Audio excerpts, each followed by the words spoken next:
উপদেষ্টার সঙ্গে সংলাপে নির্বাচনী রোড ম্যাপ দাবি বিএনপির। সংস্কার শেষে দ্রুততম সময়ে ভোট আয়োজন চায় জামায়াত।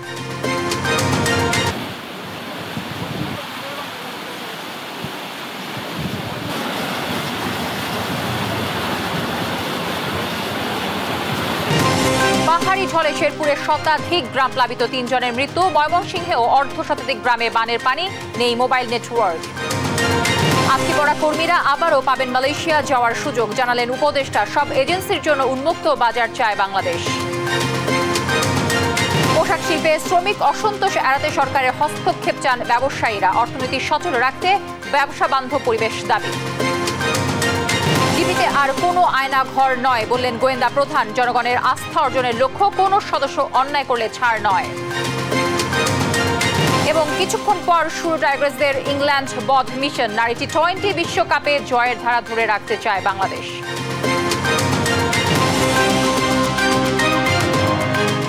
দর্শক, সংবাদ সন্ধ্যায় শুনছিলেন একেএস টিএনটিভার সংবাদ শিরোনামগুলো। সঙ্গে থাকছি আমি তানজিয়া জুথি। অন্তর্বর্তী সরকারের প্রধান উপদেষ্টার সঙ্গে সংলাপ শেষে কথা বলছেন এই মুহূর্তে সিপিবি সম্পাদক রুহিন হোসেন প্রিন্স। আমরা সরাসরি চলে যাচ্ছি সেখানে। বিভিন্ন যে সংস্কারের 6টি কমিটি করেছি, আমরা ধন্যবাদ জানিয়ে বলেছি। এর মধ্যে প্রধান হবে নির্বাচন ব্যবস্থার সংস্কার, এবং সেটা আজকে থেকেই রাজনৈতিক দল সহ বিভিন্ন দলের সাথে, ব্যক্তিবর্গের সাথে কথা বলে পূর্ণাঙ্গ সংস্কার করে একটা নির্বাচন কবে হবে এই রেডম্যাপ ঘোষণা করতে হবে।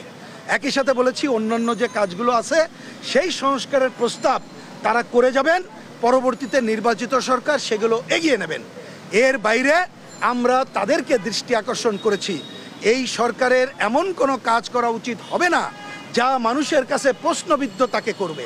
তাকে প্রশ্নবিদ্ধ করা মানে হচ্ছে এই যে হাজারো শহীদের রক্তের মধ্য দিয়ে যে গণঅভ্যুত্থান আমরা সংগঠিত করেছি, এই যে হাজার হাজার মানুষ যে আহত, তার এখনো কান্না বুকে চেপে আছে, কিন্তু সে গণঅভ্যুত্থানকে আফোল্ড করে, সেই গণঅভ্যুত্থান প্রশ্নবিদ্ধ হবে। এই জন্য অনেক কাজ করা যাবে না। তার মধ্যে আমরা দৃষ্টি আকর্ষণ করেছি মুক্তিযুদ্ধকে বিতর্কিত করা যাবে না। আমরা বলেছি বিশ্ববিদ্যালয়ে যে আজকে রাজনীতি বন্ধের নামে গণতান্ত্রিক অধিকার হরণ করা হচ্ছে, সাম্প্রদায়িক শক্তিকে সুযোগ দেওয়া হচ্ছে, এটি করা যাবে না। আমরা বলেছি বিশেষ ট্রাইব্যুনালে এই যে হত্যার বিচার করতে হবে, কিন্তু আমরা দেখলাম অপরাধ ট্রাইব্যুনাল বা এরকমের জায়গায় বিতর্কিত ব্যক্তিদের নিয়োগ দেওয়া হলো। এক দখলবাজের পরিবর্তে আরেক দখলবাজ হলো। এই সব ঘটনাবলী কিন্তু মানুষকে প্রশ্নবিদ্ধ করবে এই অন্তর্বর্তীকালীন সরকার সম্পর্কে। সেটা আমরা চাই না, কারণ অন্তর্বর্তীকালীন সরকার তারা দ্রুত, প্রথমে এসে যেটা এই সরকারের প্রধান বলেছিলেন, আমাদের কাজ রাষ্ট্র চালানো না, আমরা একটা ভালো নির্বাচন দিয়ে যার যার কাজে ফিরে যাব। আজকে আমরা সেই কথা বলেছি, এবং আমরা যতটুকু বুঝেছি আমাদের সাথে প্রায় ঘণ্টাখানিক খুবই সৌহার্দ্যপূর্ণ পরিবেশে আলাপ হয়েছে। সেই আলাপের মধ্যে ওনারা আমাদেরকে, আমি দুটি কথা উল্লেখ করেই শেষ করেই, প্রথমত বলেছেন যে অনেকগুলো সংস্কারের সব প্রস্তাব আসবে, ঐক্যমত যতটুকু হবে সেটুক তারা গ্রহণ করবে। আমরা ধন্যবাদ জানিয়েছি। একই সাথে ওনারা বলেছেন যে আমাদের কাজ, যে আপনারা প্রথমে যেদিন বলেছি ভালো কাজ করেই চলে যাওয়া, সেই কাজ তারা করবেন। আমরা আশা করব আপনাদের সকলের সহায়তা নিয়ে বাংলাদেশের মানুষ তারা সহায়তার হাত বাড়িয়ে দেবে, যাতে করে তারা তাদের সৎ উদ্দেশ্য সফল করতে পারে। এই সৎ উদ্দেশ্য যদি সফল করতে তারা না পারে, আরও বেশি দেরি হয়, তাহলে অপশক্তি যে কোনো সময় যে কোনো ঘটনা ঘটাতে পারে, সেই কথাটুকু তাদেরকে আমরা মনে করে দিয়েছি। এর মধ্য দিয়েই আমরা আমাদের বাম গণতান্ত্রিক জোটের আলোচনা আজকে শেষ করেছি। আমার মনে হয় কোনো অসম্পূর্ণ থাকলে দু এক কথা মাসুদ রানা বলতে পারে, বলে শেষ করব। জি। অন্তর্বর্তী সরকারের প্রধান উপদেষ্টার সঙ্গে সংলাপ শেষে কথা বললেন সিপিবি সাধারণ সম্পাদক রুহিন হোসেন প্রিন্স। আমরা সরাসরি সেটি দেখছিলাম। প্রধান উপদেষ্টা ডক্টর মোহাম্মদ ইউনূসের সঙ্গে সংলাপে নির্বাচনের রোড ম্যাপ চেয়েছে বিএনপি। এছাড়া প্রশাসন ও বিচার বিভাগ থেকে স্বৈরাচারের দোসরদের সরানোর পাশাপাশি ভারতে বসে শেখ হাসিনা ঘিরে অপপ্রচার বন্ধে দেশটির সরকারের সঙ্গে আলোচনার আহ্বান জানান বিএনপি মির্জা ফখরুল ইসলাম আলমগীর। আলাদা বৈঠকে সংস্কার ও নির্বাচন নিয়ে আলাদা রোড ম্যাপ চেয়েছে জামায়াত। সংস্কার কাজ শেষ করে দ্রুততম সময়ে সুষ্ঠু নির্বাচন চেয়েছেন দলটির আমির ডক্টর শফিকুর রহমান। শামীমা আক্তারকে সঙ্গে নিয়ে সাইফুল রিপনের প্রতিবেদনে আমরা বাকিটা জানব। রাজনৈতিক দলগুলোর সঙ্গে অন্তর্বর্তী সরকারের তৃতীয় দফা সংলাপের শুরুতেই অংশ নেয় মির্জা ফখরুল ইসলাম আলমগীরের নেতৃত্বে বিএনপির প্রতিনিধি দল। রাষ্ট্রীয় অতিথি ভবন যমুনায় প্রধান উপদেষ্টা ডক্টর মোহাম্মদ ইউনূসের সঙ্গে প্রায় 1 ঘণ্টা বিভিন্ন বিষয়ে কথা বলেন তারা। পরে বিএনপি মহাসচিব সাংবাদিকদের জানান, দ্রুত ভোট আয়োজনকে গুরুত্ব দিয়ে নির্বাচন ব্যবস্থা সংস্কার নিয়ে আলোচনা হয়েছে। এ বিষয়ে আশ্বস্ত করেছেন প্রধান উপদেষ্টা। নির্বাচন কমিশনার নিয়োগ আইন স্থগিত করে প্রধান রাজনৈতিক দলসমূহ ঐক্যমতের ভিত্তিতে অনতিবিলম্বে নির্বাচন কমিশন গঠন করতে হবে এবং আমরা একটা রোড ম্যাপ দিতে বলি। এনআইডি কার্ড যেটা আপনার স্বরাষ্ট্র মন্ত্রণালয়ে স্থানান্তর করা আইন করা হয়েছিল সেটাকে অর্ডিন্যান্স জারির মধ্যে বাতিল করতে বলেছে। তো 1824 সালে যে সকল নির্বাচন কমিশন ছিল প্রধান নির্বাচন কমিশনার এবং কমিশনার সহ তাদেরকে পক্ষপাতদুষ্ট নির্বাচন করার অভিযোগে তাদেরকে আইনের আওতায় আনার কথা বলেছে। বিচার বিভাগ ও প্রশাসনকে পতিত স্বৈরাচারের দোষর মুক্ত করা, গুম খুনে জড়িতদের জামিন ও দেশত্যাগ ঠেকাতে ব্যবস্থা নেওয়ার আহ্বান জানানো হয়েছে বলেও জানান মির্জা ফখরুল। পুলিশ কর্মকর্তা কিছু শুনতে পাই, কিছু আপনার বিভিন্ন মন্ত্রণালয়ের লোকজনেরা এবং আপনার মন্ত্রীরা তারা দেশ ছেড়ে পালিয়ে যাচ্ছে। কীভাবে পালাচ্ছে, কার সহযোগিতায় পালাচ্ছে, সেই বিষয়গুলো আমরা দেখার জন্য বলেছি। 2007 সাল থেকে 24 সাল পর্যন্ত 5ই আগস্ট পর্যন্ত আওয়ামী লীগের আমলে দায়েরকৃত সকল মিথ্যা মামলা প্রত্যাহারের প্রয়োজনীয় ব্যবস্থা গ্রহণ করা।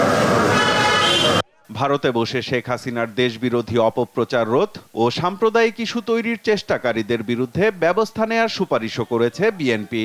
অতীত ফ্যাসিবাদী প্রধান শেখ হাসিনা ভারতে আসে, ভারত থেকে তাকে কেন্দ্র করে তার মাধ্যমে যে সমস্ত ক্যাম্পেইন চলছে, প্রচারণা চলছে, যে অপপ্রচার চলছে, সেই বিষয়গুলো বুঝতে পারছে যে ভারতে আছে। এই বিষয়টাকে ভারতের সরকারের সঙ্গে আলোচনা করার জন্য এবং তাকে ওই অবস্থা থেকে সরিয়ে দেওয়ার জন্য আমরা সরকারকে অনুরোধ করেছি। তারা ভারত সরকারের সঙ্গে কথা বলছে। এরপর প্রধান উপদেষ্টার সঙ্গে সংলাপে বসে বাংলাদেশ জামায়াতে ইসলামী। এ সময় রাষ্ট্র সংস্কার, নির্বাচন সহ নানা বিষয়ে আলোচনা হয়। পরে জামায়াতে ইসলামীর আমির ডাক্তার শফিকুর রহমান জানান, সংস্কার ও নির্বাচনকে গুরুত্ব দিয়ে ফলপ্রসূ আলোচনা হয়েছে। 9 অক্টোবর রাষ্ট্র সংস্কার ও নির্বাচন নিয়ে নিজেদের প্রস্তাবনা তুলে ধরার কথাও জানান তিনি। তারা কোনো ধরনের পক্ষ বিপক্ষের মানসিকতা না নিয়ে বরঞ্চ নিরপেক্ষ দৃষ্টিকোণ থেকে তারা দেশকে একটা ভালো জায়গায় নিয়ে একটা সুষ্ঠু নির্বাচন তারা দিতে সক্ষম হবেন এবং এই ক্ষেত্রে এটাও আমরা আশা করছি যে এই সময়টা নাতি দীর্ঘ হবে। আগামী 9 তারিখ আপনাদের মাধ্যমে জাতির সামনে আমরা আমাদের প্রস্তাবনাগুলো উন্মুক্ত করব ইনশাআল্লাহ।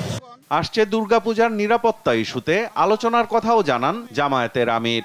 সরকার এবং জনগণ মিলে, আইন শৃঙ্খলা বাহিনী এবং জনগণ যদি একসাথে কাজ করে, আমরা আশা করছি একটা অভূতপূর্ব দুর্গাপূজা আমাদের হিন্দু ধর্মের ভাই বোনেরা তারা উদযাপন করতে সক্ষম হবে। সাইফুল রিপন, দেশ টিভি, ঢাকা। ভিন্ন মতের উপর আক্রমণ গণ অভ্যুত্থানের অর্জনকে ম্লান করে দিচ্ছে বলে মন্তব্য করেছেন গণতান্ত্রিক অধিকার কমিটির সদস্য অধ্যাপক আনু মোহাম্মদ। দুপুরে ঢাকা বিশ্ববিদ্যালয়ে অন্তর্বর্তী সরকারের 2 মাস পূর্তিতে গণতান্ত্রিক অধিকার কমিটির আলোচনায় তিনি এ মন্তব্য করেন। আর সিবিবির সভাপতি মুজাহিদুল ইসলাম সেলিম বলেন, সংবিধান পরিবর্তন করা বর্তমান সরকারের নয়, নির্বাচিত সরকারের কাজ। এ সময় অন্তর্বর্তী সরকারের করণীয় নিয়ে 13 দফা তুলে ধরা হয়। বিস্তারিত জান্নাতুল মোহনার প্রতিবেদনে। কিন্তু কাচের গাছ আর পলিথিন নিষিদ্ধ করে দেশ বা রাষ্ট্র চলে না। আগে তো চাঁদাবাদি হতো, এখন তো চাঁদাবাদি হয় না, তাহলে দ্রব্যমূল্য কমে না কেন? দায়িত্ব নেয়ার 2 মাস পূর্তি হতে চলেছে অন্তর্বর্তী সরকারের। নতুন সরকার জনগণের আশা আকাঙ্ক্ষার প্রতিফলন ঘটাতে পেরেছে কিনা তা নিয়ে শনিবার সকালে ঢাকা বিশ্ববিদ্যালয়ের নাটমণ্ডলে মত বিনিময় সভা আয়োজন করে গণতান্ত্রিক অধিকার কমিটি। শুরুতেই 13 দফা প্রস্তাবনা তুলে ধরেন বক্তারা। আসলে সরকারকে জবাবদিহিতার মধ্যে রাখতে চাচ্ছে, যে শহীদ ও নিখোঁজদের তালিকা প্রকাশ ও আহতদের দায়িত্ব নেয়া, সংবিধানের রূপরেখা প্রকাশ, গুম ও বিচার বহির্ভূত হত্যা বন্ধ, কুইক রেন্টাল পাওয়ার প্ল্যান বন্ধ করা এবং ভারতের সঙ্গে হওয়া চুক্তি প্রকাশের সুপারিশ করেন তারা। সেই অগাস্টের বেতনের জন্য এবং সেপ্টেম্বরের বেতনের জন্য যদি আমি রাস্তায় নামি, আমাকে যদি আপনারা ট্যাগ দেন, তাহলে আমি কোথায় যাব? ঋণ নেওয়াকে একটা কৃতিত্ব হিসেবে দেখানো হচ্ছে। এ সময় বক্তারা সব নাগরিকের মত প্রকাশের অধিকার নিশ্চিতের দাবি জানান। এছাড়া পাহাড়ে চলমান সংকটে শান্তিপূর্ণভাবে সমাধানের আহ্বানও জানান তারা। যদি কেউ কারো অধিকারের পক্ষে কথা বলছে, সেই মানুষটিকে বিদ্বেষপূর্ণভাবে তাকে ট্যাগ দেওয়া হচ্ছে। আমাকে বিচ্ছিন্নতাবাদের ট্যাগ দেওয়া হচ্ছে বা জুমল্যান্ড চাই কিনা। আমি সবসময় এই কথা বলি, এই দেশটা আমাদেরও। চিকিৎসা ব্যবস্থা উন্নত করে বিদেশে চিকিৎসা নেওয়াকে নিরুৎসাহিত করার আহ্বানও জানান বক্তারা। শুনলাম যে স্বাস্থ্য উপদেষ্টা স্বাস্থ্য খাতে এমন কোনো কাজই এখন পর্যন্ত হয়নি। ডেঙ্গু আসছে এবং হাসপাতালগুলোর অবস্থাও খুব খারাপ। কোনো ধরনের কাজে কিংবা মনোযোগের কোনো দৃষ্টান্ত আমরা পাইনি, কিন্তু আমরা খবর পেলাম যে স্বাস্থ্য উপদেষ্টা বিদেশে গেছে। এ সময় মুজাহিদুল ইসলাম সেলিম বলেন, সংবিধান পরিবর্তন করা বর্তমান সরকারের নয়, নির্বাচিত সরকারের কাজ। সরকার বা পার্লামেন্ট সংবিধান সৃষ্টি করে এবং আমাদের সংবিধান মুক্তিযুদ্ধের ভেতর দিয়ে রচিত হয়েছিল, কিন্তু তার ভেতরে অনেক ত্রুটি ছিল, অনেক ঘাটতি ছিল এবং সেটাকে ক্ষতবিক্ষত করে এখন যেই চেহারায় নিয়ে আসা হয়েছে সেইটা অবশ্যই কতগুলো গভীর পরিবর্তন দরকার এবং সেই পরিবর্তনগুলো জনগণের সম্মতিতে একটা সমস্ত মহলের আলোচনার ভিত্তিতে একটা কনসেনসাসের ভিত্তিতে সেটা করা প্রয়োজন। কিন্তু এই সরকারের তো ম্যান্ডেটের ভিতরে এটা নাই। ভয়ের সংস্কৃতি দূর করতে অন্তর্বর্তী সরকারকে এগিয়ে আসার আহ্বানও জানান বক্তারা। জান্নাতুল মোহনা, দেশ টিভি, ঢাকা। অন্য প্রসঙ্গ, আরও অবনতি হয়েছে শেরপুরের বন্যা পরিস্থিতির। মৃত্যু হয়েছে ৩ জনের, প্লাবিত শতাধিক গ্রাম, পানিবন্দী 1 লাখেরও বেশি মানুষ। প্রবল স্রোতে ভেঙে গেছে শেরপুর ৩ আনি নালিতাবাড়ি আঞ্চলিক সড়ক। ঢাকার সঙ্গে বিচ্ছিন্ন নালিতাবাড়ির সড়ক যোগাযোগ। এদিকে ময়মনসিংহের ধোবাউড়ায় নেতাই নদের বাঁধ ভেঙে প্লাবিত 50টির বেশি গ্রাম। বিদ্যুৎ বিচ্ছিন্ন হয়ে পড়ায় মোবাইল নেটওয়ার্ক নেই এসব এলাকায়। সহকর্মীদের তথ্য ও ছবিতে আপন অপু রিপোর্ট। অব্যাহত উজানের ঢল আর ভারী বৃষ্টিতে শনিবার সকাল থেকে আবারও বেড়েছে শেরপুরের বন্যার পানি। প্লাবিত হচ্ছে নতুন নতুন এলাকা। প্রবল স্রোতে ভেঙে গেছে শেরপুর ৩ আনি নালিতাবাড়ি আঞ্চলিক সড়ক। এছাড়া পানিতে তলিয়েছে নালিতাবাড়ি ময়মনসিংহ আঞ্চলিক মহাসড়ক। বন্ধ হয়ে গেছে যান চলাচল। ঢাকার সঙ্গে বিচ্ছিন্ন শেরপুর হয়ে নালিতাবাড়ির সড়ক যোগাযোগ। বিভিন্ন নদীর পাড়সহ ঝিনাইগাতি ও নালিতাবাড়ির মহারশি এবং ভোগাই নদীর অন্তত 10 জায়গায় বাঁধ ভেঙে গেছে। ডুবেছে শতাধিক গ্রাম, পানিবন্দী হয়ে পড়েছেন 1 লাখেরও বেশি মানুষ। নালিতাবাড়ি উপজেলায় এখন পর্যন্ত 3 জন মারা যাওয়ার খবর পাওয়া গেছে। নিখোঁজ রয়েছেন বেশ কয়েকজন। তলিয়েছে গ্রামের বিভিন্ন রাস্তাঘাট ও ফসলি জমি। বাড়ছে চেল্লাখালী নদীর পানিও। পর্যাপ্ত আশ্রয় কেন্দ্র না থাকায় চরম বিপাকে পড়েছেন দুর্গতরা। স্থানীয়রা জানান, আকস্মিক বন্যা দেখা দেয়ায় ছিল না পূর্ব প্রস্তুতি। অনেকেই হারিয়েছেন তাদের মাথা গোঁজার ঠাঁই। সারা রাত বৃষ্টি পড়ছে, দেখছি উড়ানোর মধ্যে পানি সামান্য একটু, এই দেখতে দেখতে পানি এক ধাক্কায় আসি পড়ছে, আসি বেরিয়ে যে এখানকার মানুষের বাড়ি থাকতেছি, গরু বাছুর মানুষের বাড়ি, ছাগল মানুষের বাড়ি। নদীর পানি আর এই পানি, দুই পানি একত্র হয়ে উঁচা হয়ে এই মুখে চড়ছে, বাড়িঘর উঠে পড়ছে। স্থানীয় প্রশাসন ও কয়েকটি স্বেচ্ছাসেবী সংগঠন স্বল্প পরিসরে উদ্ধার কাজ শুরু করলেও তা প্রয়োজনের তুলনায় অপ্রতুল। পানি বাড়তে থাকলে পরিস্থিতি আরও ভয়াবহ হওয়ার আশঙ্কা স্থানীয়দের। এদিকে টানা বৃষ্টি ও উজানের ঢলে তলিয়ে গেছে ময়মনসিংহের সীমান্তবর্তী হালুয়াঘাট ও ধোবাউড়া উপজেলার 50টিরও বেশি গ্রাম। কালিকাবাড়ি, পঞ্চনন্দপুর, সোহাগীপাড়া, মন্দিরঘোনা সহ বেশ কয়েকটি জায়গায় ভেঙে গেছে নেতাই নদীর বাঁধ। পানিবন্দী হয়ে চরম দুর্ভোগে পড়েছেন বাসিন্দারা। ব্যাপক গাড়ি ঘুরি বাঁচায়নি, কথাটা মানুষের ঘর বাড়ি নষ্ট করে যাচ্ছে, রান্না বাড়া করতে পারে না, খাওয়া দাওয়া নাই। গ্যাসের চুলা আপনার রাত্রে বাড়িয়ে গেছে পানি দিয়ে, এত ভয়াবহ পানি দিচ্ছে আপনার নদী ভাঙ্গনে সব চলে গেছে পানি দেওয়াইছে। বিদ্যুৎ বিচ্ছিন্ন হয়ে পড়ায় এসব এলাকায় নেই মোবাইল নেটওয়ার্কও। দুর্গতদের প্রাথমিক বিদ্যালয়গুলোতে আশ্রয়ের ব্যবস্থা করা হয়েছে বলে জানায় জেলা প্রশাসন। ক্ষতিগ্রস্তদের সহায়তায় করা হচ্ছে তালিকা। আপন অপু, নিউজ ডেস্ক, দেশ টিভি। 12 অক্টোবর পর্যন্ত সারা দেশে থেমে থেমে বৃষ্টি হতে পারে। অনেক স্থানে 250 মিলিমিটার বৃষ্টি হয়েছে, আর ভারত সীমান্তে বৃষ্টিপাত হয়েছে 450 মিলিমিটার পর্যন্ত। তবে আগামী 24 ঘন্টায় ভারী বৃষ্টি হওয়ার পূর্বাভাস নেই। ফলে রোববার থেকে বন্যা পরিস্থিতির কিছুটা উন্নতি হতে পারে বলে জানিয়েছে বন্যা পূর্বাভাস ও সতর্কীকরণ কেন্দ্র। বিস্তারিত হাসান মাহমুদের রিপোর্টে। মৌসুমী বায়ুর প্রভাবে সারা দেশে টানা বৃষ্টি হচ্ছে। সকাল থেকে রাজধানীতেও চলছে ঝুম বৃষ্টি। গেল 24 ঘন্টায় রাজধানীতে বৃষ্টিপাত রেকর্ড করা হয় 69 মিলিমিটার। এতে দেখা যায় জলাবদ্ধতা, জলজট আর যানজটে নাকাল নগরবাসী। আবহাওয়া অধিদপ্তর বলছে আগামী 24 ঘন্টায় ভারী বৃষ্টিপাত না হলেও দেশের বিভিন্ন এলাকায় থেমে থেমে বৃষ্টি হতে পারে। আমাদের নর্থ বেতে একটা লঘুচাপের সৃষ্টি হয়েছিল এবং এছাড়া সবচেয়ে বড় যে কারণ সেটা হচ্ছে আমাদের দেশের উপর মৌসুমি বায়ুটা সক্রিয় অবস্থায় রয়েছে এবং মৌসুমি বায়ু সক্রিয় থাকার কারণে আমাদের দেশের উপর এই বৃষ্টিপাতটা ব্যাপক আকারে আমরা অতি ভারী বর্ষণ দেখতে পেয়েছি। আজকের পরে থেকে এটা কমে আসবে, তবে এটার পরিমাণ যে একেবারে শেষ হয়ে যাবে তা না।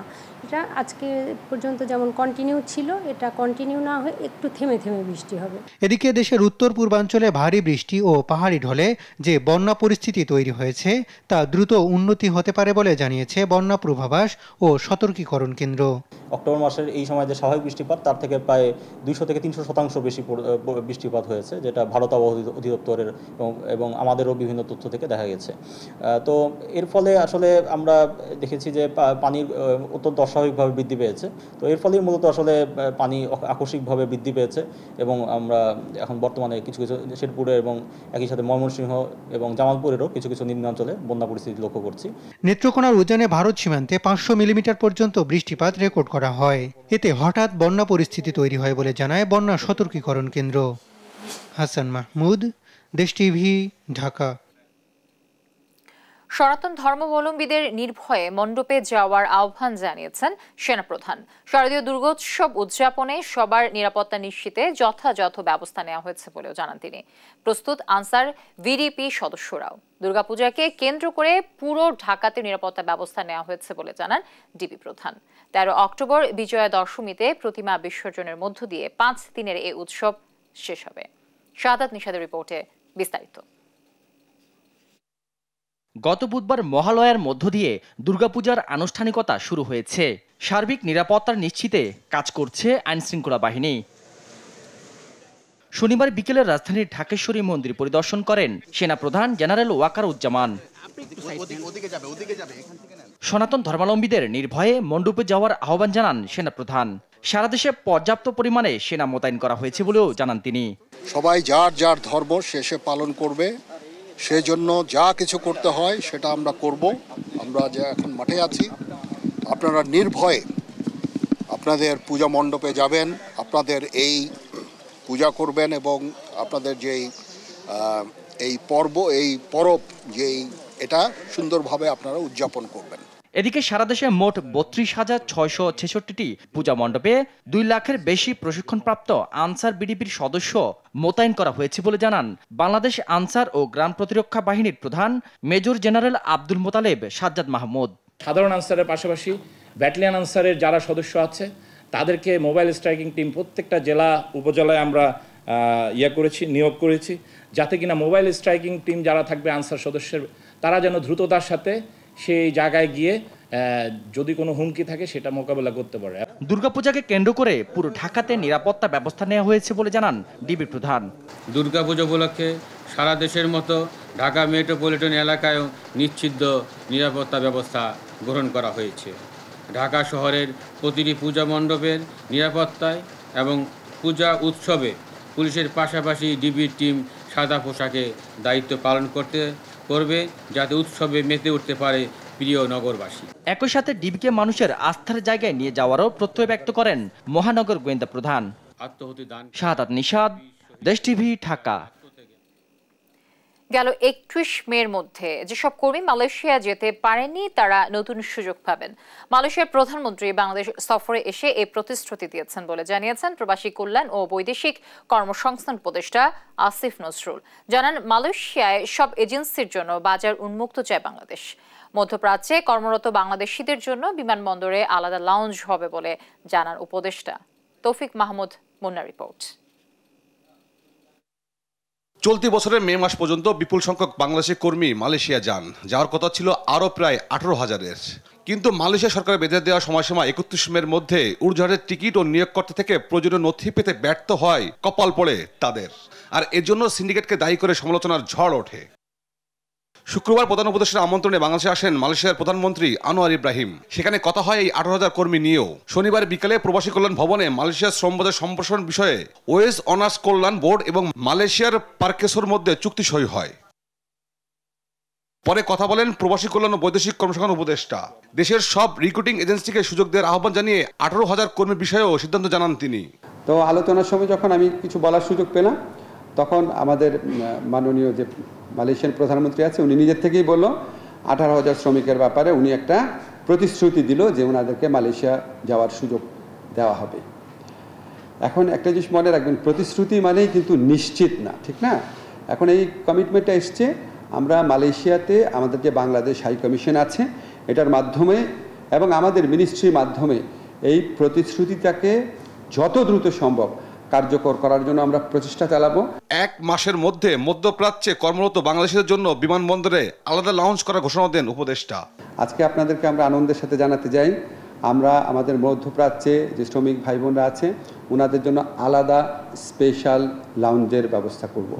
আমরা অলরেডি জায়গা ঠিক করেছি, সিভিল এভিয়েশনের সাথে কথা হয়েছে এবং I don't see any reason যে এটা খুব দ্রুত সার্ভার এটা মাসখানেকের মধ্যে শিওর, মানে 2 সপ্তাহ মধ্যে হয়ে যাবে। আমরা জায়গাও মোটামুটি ঠিক করেছি এবং এটা ইনশাআল্লাহ এটা হলে আমাদের প্রবাসী শ্রমিক ভাইদের যন্ত্রণার অনেক লাঘব হবে। এটার পাশাপাশি অন্যান্য যে সুযোগ সুবিধা, ওনারা এয়ারপোর্টে যাওয়ার সাথে সাথে ওনাদের সাথে এসকর্ট করে একজন যাবে।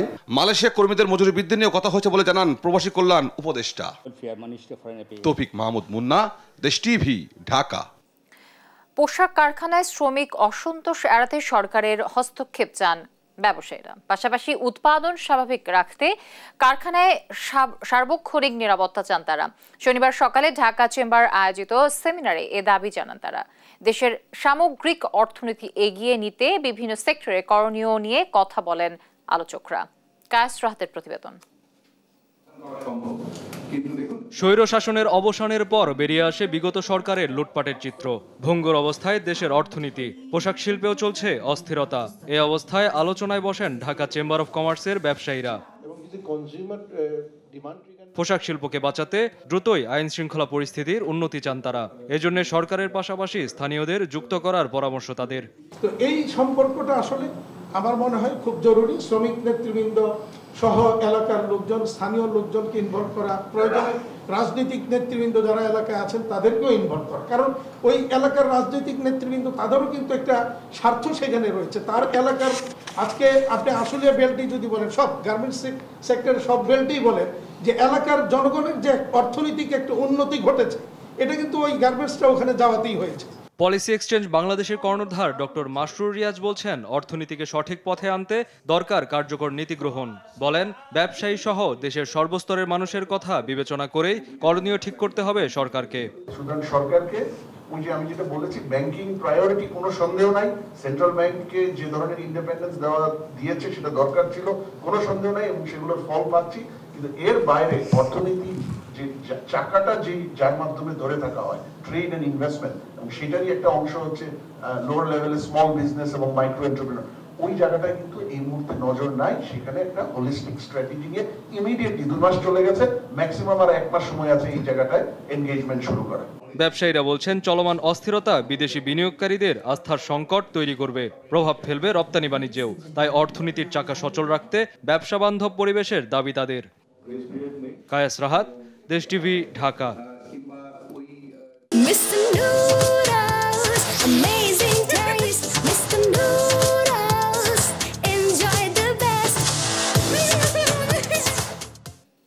আপনারা দেখছেন সংবাদ সন্ধ্যা। ডিবিতে আর কোনো আয়না ঘর থাকবে না বলে জানিয়েছেন মহানগর গোয়েন্দা প্রধান। ডিবিকে সাধারণ মানুষের আস্থার জায়গায় নিয়ে যেতে কাজ চলছে বলেও জানান তিনি। স্বচ্ছতার সাথে সব মামলা তদন্তের আশ্বাস দেন তিনি। শনিবার সকালে ডিএমপি মিডিয়া সেন্টারে মিট দ্য প্রেস অনুষ্ঠানে এসব কথা বলেন মহানগর ডিবির প্রধান রেজাউল করিম মল্লিক। শাহাদাত নিশাদ জানাচ্ছেন এর বাকিটা। 5 আগস্ট সরকার পতনের পর ডিএমপি সহ সারা দেশে বদলি ও চাকরিচ্যুত করা হয় শতাধিক ঊর্ধ্বতন কর্মকর্তাকে। এসব পদের দায়িত্ব দেওয়া হয় নতুনদের।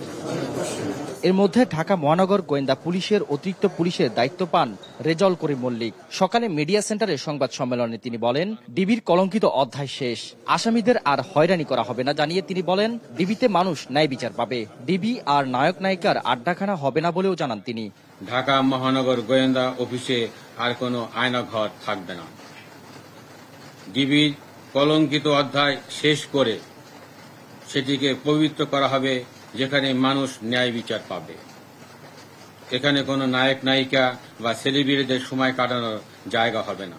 দুর্গাপূজা ঘিরে পুরো ঢাকায় পর্যাপ্ত নিরাপত্তা ব্যবস্থা নেওয়া হয়েছে জানিয়ে বলেন, পুলিশের পাশাপাশি মন্দিরে মন্দিরে সাদা পোশাকে অবস্থান করবে ডিবি। দুর্গাপূজা উপলক্ষে সারা দেশের মতো ঢাকা মেট্রোপলিটন এলাকায়ও নিশ্চিত নিরাপত্তা ব্যবস্থা গ্রহণ করা হয়েছে। ঢাকা শহরের প্রতিটি পূজা মণ্ডপের নিরাপত্তায় এবং পূজা উৎসবে পুলিশের পাশাপাশি ডিবির টিম সাদা পোশাকে দায়িত্ব পালন করবে, যাতে উৎসবে মেতে উঠতে পারে প্রিয় নগরবাসী। ডিবি কাউকে গ্রেফতার করলে লুকোচুরি থাকবে না, সে সঙ্গে ডিবিকে গণমানুষের আস্থার জায়গায় নিতে চান বলে জানান এই কর্মকর্তা। এখানে যারা ডিবি অফিসে আটক হন, তার আত্মীয় স্বজন যারা থাকেন, তাৎক্ষণিকভাবে তারা সংবাদ পেয়ে যান যে এখানে কে আসামি হিসেবে এসেছেন। এই ক্ষেত্রে আমাদের লুকোচুরি করার কোনো সুযোগ নেই। ডিবিকে মানুষের আস্থা ও ভালোবাসার স্থান হিসেবে প্রতিষ্ঠিত করতে চাই। নতুন স্বাধীন বাংলাদেশে ডিবি অফিস হবে ভুক্তভোগীদের ভরসা স্থল। ডিবির কোনো কর্মকর্তা অপরাধ করলে তাদেরকেও ছাড় দেওয়া হবে না বলেও হুঁশিয়ারি দেন মহানগর গোয়েন্দা পুলিশ প্রধান পুলিশ কর্মকর্তা শাহাদাত নিশাদ, দেশ টিভি, ঢাকা।